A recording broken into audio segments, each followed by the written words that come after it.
দিনটোত গোলাঘাটত গণৰাজ্য দিৱসক চূড়ান্তৰূপে লজ্জান্বিত আৰু অপমানিত কৰা হ'ল।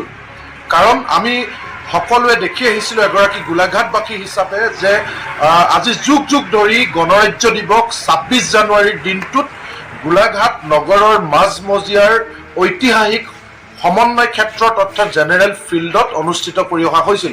প্ৰতিখন চৰকাৰে প্ৰতি বছৰে ২৬ জানুৱাৰীত জেনেৰেল ফিল্ডতে গণৰাজ্য দিৱস উদযাপন কৰে।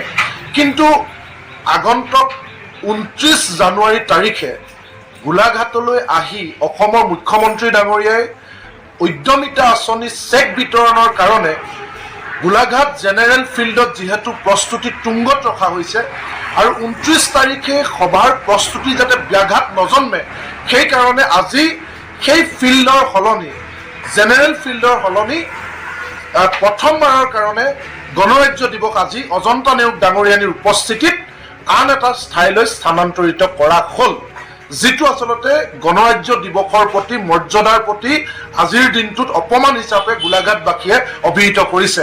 কাৰণ বিজেপি চৰকাৰে ৰাষ্ট্ৰীয়তাবাদৰ কথা কয়, দেশভক্তিৰ কথা কয়, সেই চৰকাৰখনৰ দিনতে সেই চৰকাৰৰ বিত্তমন্ত্ৰী ডাঙৰীয়ানীয়ে উপস্থিত থাকি বিত্তমন্ত্ৰী ডাঙৰীয়ানীয়ে নিজে প্ৰতিনিধিত্ব কৰা গোলাঘাট সমষ্টিত আজিৰ দিনটোত গণৰাজ্য দিৱসৰ যিটো মৰ্যাদা থাকিব লাগিছিল সেই গণৰাজ্য দিৱসক মৰ্যাদাতকৈ তেওঁলোকে অধিক প্ৰাধান্য প্ৰদান কৰিলে ২৯ তাৰিখে মুখ্যমন্ত্ৰী ডাঙৰীয়া আহি বিতৰণ কৰিবলগীয়া উদ্যমিতা আঁচনিৰ ক্ষেত্ৰতে। গতিকে ই অতিশয় লজ্জাজনক হিচাপে আমি অভিহিত কৰিছোঁ আৰু আমি ইয়াৰ তীব্ৰ প্ৰতিক্ৰিয়া প্ৰকাশ কৰি আহিছিলোঁ। যোৱা দিনকেইটাত আমি ভাবিছিলোঁ যে ৰাইজৰ দাবীৰ প্ৰতি সন্মান জনাই অজন্তা নেওগ ডাঙৰীয়ানীয়ে অন্ততঃ পক্ষে ২৬ জানুৱাৰীটো জেনেৰেল ফিল্ডতে অনুষ্ঠিত কৰিব, তাৰ পিছত আচলতে তেওঁলোকে বাকী উদ্যমিতা আঁচনি চেক বিতৰণৰ আঁচনিৰ কথা চিন্তা কৰিব। কিন্তু অজন্তা নেওগ ডাঙৰীয়ানীৰ কাৰণে উদ্যমিতা আঁচনি, হিতাধিকাৰী আঁচনি, ৰাজনীতি, আগন্তুক ২৬ৰ নিৰ্বাচনক লক্ষ্য কৰি কেছ টকাৰ বিতৰণ, এই কথা বতৰাবিলাক আচলতে ইমানেই তেওঁৰ কাৰণে মুখ্য হৈ পৰিল, তাৰ তুলনাত আজি গণৰাজ্য দিৱস গৌণ হৈ পৰিল। ইয়াৰ আঁৰতো আকৌ আন এটা কাহিনী আছে।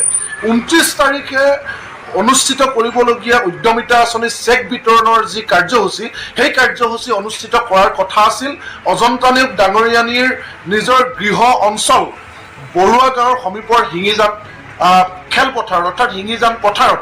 কিন্তু সেই হিঙিজান পথাৰত আচলতে তাৰ স্থানীয় লোকসকলে অৰ্থাৎ অজন্তা নেওগ ডাঙৰীয়ানীৰ গাঁৱৰ লোকসকলে তাত তীব্ৰ বিৰোধিতা কৰিলে যে পথাৰৰ আলি কাটি তাত কোনো কাৰণত মিটিং পাতিবলৈ নিদিয়ে। তাৰ অৰ্থ এইটোৱে যে অজন্তা নেওগ ডাঙৰীয়ানী বা বিজেপি চৰকাৰৰ হিতাধিকাৰী আঁচনিৰ পোনছাতেই নৎসাত কৰিছে গোলাঘাটবাসী ৰাইজে।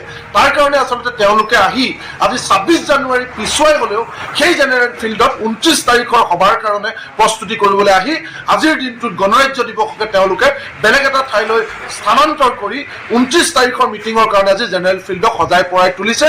তাৰ স্বাৰ্থতে আজি গণৰাজ্য দিৱসক এই ধৰণে অপমান কৰা হ'ল।